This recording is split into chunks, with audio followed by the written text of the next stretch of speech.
Olá, bom dia, boa tarde, boa noite, dependendo do horário que você está assistindo, né, que você está estudando, tá? Vamos voltar a rever as questões de 2018, caderno azul? Vamos lá. Enem 2018, questão 64. Outra importante manifestação das crenças e tradições africanas na colônia eram os objetos conhecidos como bolsas de mandinga. Gente, o que é bolsa de mandinga? Isso faz parte da nossa cultura brasileira, né? Esse sincretismo, né? Essa mistura de etnias, né? De religião branca, indígena, negra. A bolsa de mandinga eram uns colarzinhos, né? Que os negros usavam quando chegavam ao Brasil, né? Que serviam como patuá, como amuleto de proteção. Então eles faziam de tecido, né? O colarzinho, e era uma bolsinha mesmo, costurada, eles colocavam alguma coisa dentro, às vezes sal grosso, às vezes algum objeto, né, algum cereal, para proteção de várias coisas, né, mal olhado, né, proteção contra violência, tá bom? Agora vamos continuar a questão. Então, bolsas de mandinga. A insegurança, tanto física como espiritual, gerava uma necessidade generalizada de proteção. De quê? Proteção de quê que serviam as bolsas de mandinga? Das catástrofes da natureza, das doenças, da má sorte, da violência dos núcleos urbanos, dos roubos, das brigas, dos malefícios de feiticeiros e etc. Então, como vocês estão vendo, isso faz parte de uma matriz africana. Então, a questão fala de colônia, então é Brasil colônia. No Brasil colônia, o que nós vamos ter? Escravos negros. E o que eles trouxeram para nós? Hein? Além de toda a alimentação, além de toda uma herança cultural, né? Trouxeram a religião também. Então, nós vamos ver não só negros usando esse tipo de artifício contra os mal-olhados, contra a violência, contra os problemas do coração, né? Mas nós vamos ver os brancos também, né? E os indígenas também com a sua cultura, mais na frente nós vamos ver alguma questão que fala da religiosidade indígena também, tá? Continuando. Também para trazer sorte, dinheiro e até atrair mulheres, o costume era corrente nas primeiras décadas do século XVIII. Se é século XVIII, nós estamos falando de idos de quê? 1700. Não se esqueça daquela dica que eu dei para vocês, tá? Já escreve na prova a lápis para não errar. Envolvendo não apenas escravos, mas também homens brancos. Quem que escreveu isso? D.B. Calainho. Qual é o nome do livro? Feitiços e Feiticeiros. Olha o tanto de dica que nós já tivemos nessa questão. Nós estamos falando de Brasil colônia. Olha o nome do livro, Feitiços e Feiticeiros. Então, nós estamos falando da religião africana, né? No caso, aqui no Brasil, afro-brasileira. Vamos ver o que mais a gente pode falar sobre a África, sobre todo o envolvimento que nós, que já estávamos aqui, no caso, os indígenas que estávamos aqui, os portugueses que vieram depois, os africanos, qual que é o eixo que nós podemos fazer aqui na história do Brasil colônia. Nós podemos fazer o eixo de metrópole, né, que era Portugal, Moçambique e Angola, né, que são os polos, aí, são os locais onde eles vão comprar, trazer escravos, né, para o Brasil. Tá? E o outro eixo são os comerciantes portugueses colônia do Brasil, porque quem fazia esse comércio eram os comerciantes portugueses. Onde que a metrópole entrava nisso? O imposto que recebia e o direito que dava aos comerciantes de fazer esse tipo de comércio, que era muito vantajoso. Por que existiu? Por que passou a existir a escravidão negra no Brasil? Algumas pessoas, erroneamente, dizem que no Brasil, né, os negros vieram porque eles são trabalhadores, eles são esforçados. Já o índio, não. O índio é ruim para trabalhar, porque ele é preguiçoso, só fica nas redes, só fica observando a natureza, então era ruim para o trabalho. Devido a esse fato, para trabalhar nas primeiras lavouras do Brasil, que são os canaviais, os engenhos, era necessário trazer mão de obra de fora. Mão de obra barata, porque eram escravos. Isso não é verdade, meus queridos. O índio ele não era preguiçoso e ele não ficava só observando a natureza. Eles foram os primeiros escravos aqui no Brasil. No entanto, duas questões atrapalharam a escravização do índio no Brasil. Uma era os jesuítas. Os padres jesuítas, eles protegiam os índios, e isso era um problema entre a coroa portuguesa e os padres jesuítas, entre a Igreja Católica. E a outra questão é financeira, é o lucro que tanto a metrópole como comerciantes queriam, porque a escravidão negra gerava lucro. Então o tráfico negreiro dava um lucro muito grande, não só para portugueses comerciantes, mas para a colônia também. Tá certo? Então, o nosso índio não é preguiçoso, né? Esse sangue que corre nas nossas veias, né, indígena. Então, o índio não é preguiçoso. E o negro, ele não trabalha mais do que o índio. Ele simplesmente foi usado para dar lucro, tanto para a metrópole quanto para os comerciantes portugueses. Agora, vamos voltar para a questão. Continuando. Então, também para trazer sorte, dinheiro e até atrair mulheres, o costume era corrente. Nas primeiras décadas do século XVIII, envolvendo não apenas escravos, mas também homens brancos. Então, homens brancos também utilizavam dessas bolsas de mandinga. Vamos para a perguntinha final aí, que nos interessa. A prática histórico-cultural de matriz africana, descrita no texto, qual que é a prática? Usar as bolsas de mandinga, né? Representava um ou uma. Letra A. Expressão do valor das festividades da população pobre. Ora, meninos, nós não estamos falando sobre isso na questão, não. A questão está clara. A questão aí é religião, né? É o que a pessoa entende, né, como um ato religioso. O que vai proteger, né? O que vai deixar fora de violência, não é não? Então, nós estamos falando de rezas, de orações, de meditação. Nós estamos falando de religião. Então, a letra A está fora. Não é sobre isso. Letra B. O que a bolsa de mandinga representa? Uma ferramenta para submeter os cativos ao trabalho forçado?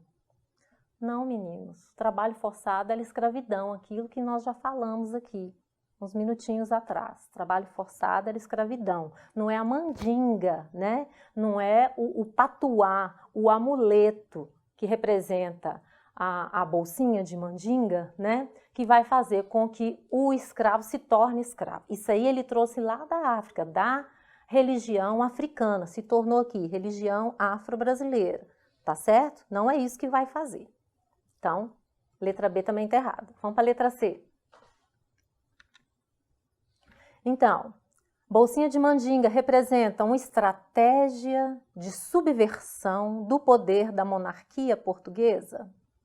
Meninos, se nós vamos falar poder nessa questão, nós vamos falar de como os portugueses e todos os europeus conseguiam escravos no continente africano.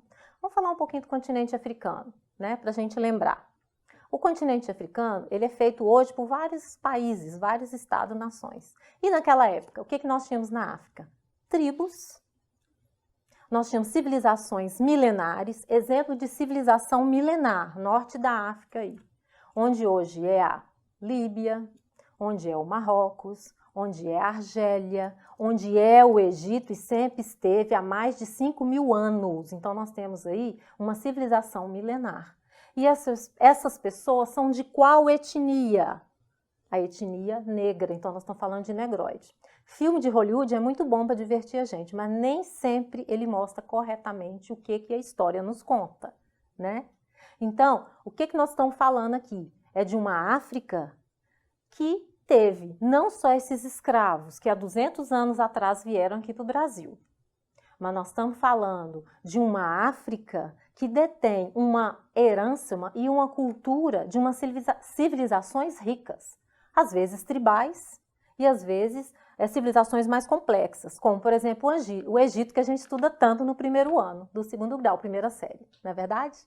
Então tá, então se nós estamos falando de relação de poder, nós vamos entender como que os portugueses chegaram na costa africana, que não é pequena, a fronteira é grande, como que eles chegaram lá. e pegaram essas pessoas, esses seres humanos, para transformar em escravo aqui no Brasil? Será que eles chegaram naquela costa extensa, grande, naquele litoral, e adentraram pelo um continente inexplorado, praticamente inexplorado, e começaram a laçar as pessoas? Será que é assim que aconteceu? Não, não foi assim. Eles faziam amizade com as tribos locais. Eles faziam amizade com os poderosos locais. Sim, meus queridos, poderosos locais. Então a África também tem seus problemas. O homem, enquanto homem, ele tem seus problemas em qualquer lugar, independente da etnia. Então nós vamos ter poderosos locais na nossa África aqui, da Idade Moderna e da Idade Contemporânea. Então eles fizeram amizade com os poderosos locais. Esses poderosos locais, essas tribos, essas civilizações, né? Eles que tinham seus escravos. Eles tinham as pessoas que eles submetiam, né? Olha só, subversão. Né? Eles tinham essas pessoas que eles traficavam para homens desconhecidos que estavam chegando no litoral. Então era um comércio que os próprios africanos já faziam. Tá bom? Vamos continuar com a questão aí. Letra D. As bolsas de mandinga se referiam a um elemento de conversão dos escravos ao catolicismo romano? Epa, agora nós estamos falando de religião. Será que essa questão é a questão correta? Vamos ler novamente. A bolsa de mandinga é um elemento, um objeto de conversão dos escravos ao catolicismo romano? Não. A bolsa de mandinga não é herança da Igreja Católica, né? A bolsa de mandinga é a herança da religião africana. Letra E. A bolsa de mandinga se refere a um instrumento para minimizar o sentimento de desamparo social? Olha aí, olha a nossa resposta. Gente, essa questão é interdisciplinar. Ela poderia ser uma questão não só de história, mas também de sociologia. O que é que nós falamos aqui na questão, né? Na questão. Vamos voltar na questão rapidinho aqui. Vamos ler aqui. Enem 2018, questão 64. Outra importante manifestação das crenças e tradições africanas na colônia eram os objetos conhecidos como, olha aí, bolsas de mandinga, também conhecido como patuá, conhecido como amuleto. A insegurança física, eles tinham medo, eles eram escravos, ou então filhos de escravos. Então a população, né, submetida à escravidão, então não tinha direitos individuais, né, direitos civis, né, do escravo negro na colônia, não existia. Lutamos até hoje por isso, né? Então, insegurança física como espiritual gerava uma necessidade generalizada de proteção. Então, o que que as bolsas de mandinga vão proteger? Das catástrofes da natureza, enchente, terremoto, das doenças, da má sorte, da violência dos núcleos urbanos. Vamos continuar. Protegia mais de quê? De roubos. Eu posso ser assaltada ali. Mas se eu tiver com meu patuá, me salvou, não fui assaltado, né?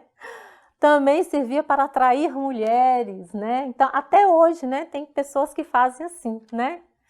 A religião é o que eles acreditam, não é verdade? O costume era corrente nas primeiras décadas do século XVIII, 1700 e alguma coisa, e é até hoje, envolvendo não apenas escravos, olha o finalzinho aí, mas também homens brancos, ou seja, toda a população até hoje. Qual que é a resposta certa? Letra E. Instrumento para minimizar, para diminuir um sofrimento, um sentimento de desamparo social, porque eram escravos, então fazia parte da camada social, né, desprotegida, né, não? E também espiritual, né, com os deuses aí. Tá legal? Tá entendida essa questão? Vamos passar para outra? Enem, questão 85. Vamos dar uma lidinha nela aí. Então, disse, este é o local onde construirei. Então, disse, este é o local onde construirei. Então, é a fala de alguém, né? Tá entre aspas. Tudo pode chegar aqui pelo Eufrates, o Tigre e uma rede de canais. Só um lugar como este sustentará o exército e a população geral. Então, como vocês estão vendo aí, meninos, se trata da fala de uma pessoa. Quem que vai falar o resto da questão vai nos dizer, né? O que está falando aí? Esse lugar é bom para morar. Esse lugar é bom para construir. No resto da questão, vocês vão ver. Construir o quê? Construir Bagdá. Onde que fica Bagdá? Ela está até hoje, é a capital do Iraque. Rios, Tigre e Eufrates. Vão lembrar aí das questões da primeira série, né? Quando a gente estuda sobre o crescente fértil, sobre o Oriente Médio, né? Sobre os 3 rios mais importantes do crescente fértil, Nilo, Eufrates e Tigre. Então, nós estamos falando sobre essa região, mais especificamente onde hoje nós chamamos de Iraque, Estado-nação, né? Então, nós estamos vendo a construção de Bagdá, dessa cidade. Onde que ela vai ser construída? Onde, milênios atrás, foi construído Babilônia, né? Vamos continuar na questão aí, só para situar.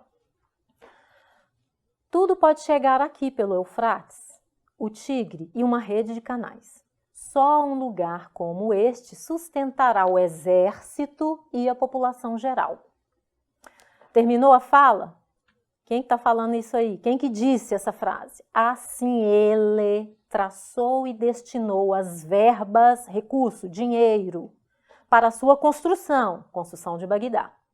E deitou o primeiro tijolo com sua própria mão. Ai, parece nossos políticos de hoje, né? Não é verdade? Dizendo, então vamos ver o que essa pessoa continuou dizendo. Em nome de Deus, em nome de Alá, que é um pronome de tratamento, né, gente? Deus e Alá, né? Pronome de tratamento, significa a mesma coisa. E em louvor a ele, a Alá, construí. E que Deus vos abençoe. Quem falou isso? Olha o que está escrito ali embaixo. Uma história dos povos árabes. Ai, professora, agora que medo. Eu nunca estudei história árabe. Na nossa grade só fala tão rapidinho sobre a história árabe. Como é que eu vou interpretar essa questão e resolver? Meninos, vamos lembrar das aulas da professora Elisiane de português? Vamos lembrar? Interpretação de texto. Outro detalhe, essa questão é interdisciplinar. Ela vai servir tanto para história, essa questão poderia ser também de biologia, de geografia e sociologia. Olha o que o Enem faz com a gente, né? Ele quer saber não se você conhece a história decorada, mas se você sabe interpretar um texto e entender o que ele está te informando. Então vamos lá que eu vou ajudar vocês. Vamos lá. Qual que é a perguntinha básica? A decisão do califa Al-Mansur, 754-775, que século é esse, meninos? Século 8, a mesma época que os vikings começaram a invadir a Europa continental. Só para situar vocês aí, tanta coisa que acontece na história ao mesmo tempo. Então, no século 8, o califa Al-Mansur, né, que é o poder máximo lá daquela época, daquela região, de construir Bagdá. Neste local, orientou-se pelo o que tem de importante nesses locais, que seria um bom local para a população, para o comércio, para o exército. Letra A. Disponibilidade de rotas e terras férteis como base da dominação política? Olha, talvez seja essa questão correta, porque é muito importante você construir a cidade no local onde tem água, né? E que vai ajudar também, já que nós temos água, nós temos canais, né? Nós temos uma convergência aí de conhecimento, né? De mercadorias. Continuando, será que é ela? Vamos guardar.